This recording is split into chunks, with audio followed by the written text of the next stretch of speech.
ಮಕ್ಕಳಿಗೆ ಬಿಟ್ಟರೆ ಅವರು ಪ್ರತಿ ಊಟಕ್ಕೂ ಪ್ಯಾನ್ಕೇಕ್ಗಳನ್ನು ತಿನ್ನುತ್ತಾರೆ.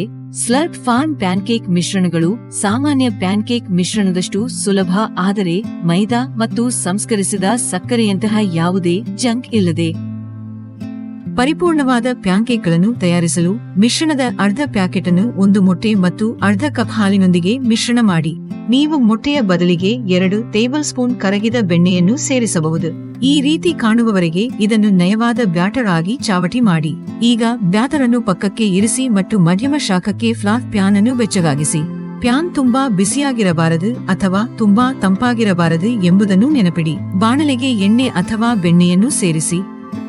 ಈಗ ಹಿಟ್ಟನ್ನು ಬಿಸಿ ಮಾಡಿದ ಪ್ಯಾನ್ಗೆ ಸುರಿಯಿರಿ. ಶೀಘ್ರದಲ್ಲೇ ನೀವು ಪ್ಯಾನ್ಕೇಕ್ನ ಮೇಲ್ಭಾಗದಲ್ಲಿ ಗುಳ್ಳೆಗಳನ್ನು ನೋಡಲು ಪ್ರಾರಂಭಿಸುತ್ತೀರಿ. ಪ್ಯಾನ್ಕೇಕ್ ಅನ್ನು ತಿರುಗಿಸಲು ಮತ್ತು ಇನ್ನೊಂದು ಬದಿಯಲ್ಲಿ ಬೇಯಿಸಲು ಇದು ನಿಮ್ಮ ಸಂಕೇತವಾಗಿದೆ. ಪ್ಯಾನ್ಕೇಕ್ಗಳು ಸಿದ್ಧವಾದ ನಂತರ ಹಣ್ಣುಗಳು, ಜೇನುತುಪ್ಪ ಅಥವಾ ಕಡಲೆಕಾಯಿ ಬೆಣ್ಣೆಯಂತಹ ನಿಮ್ಮ ಪುಟ್ಟ ಮಗುವಿನ ನೆಚ್ಚಿನ ಮೇಲೋಗರಗಳೊಂದಿಗೆ ಅವುಗಳನ್ನು ಬಡಿಸಿ. ಸಂತೋಷದ ಆಹಾರ.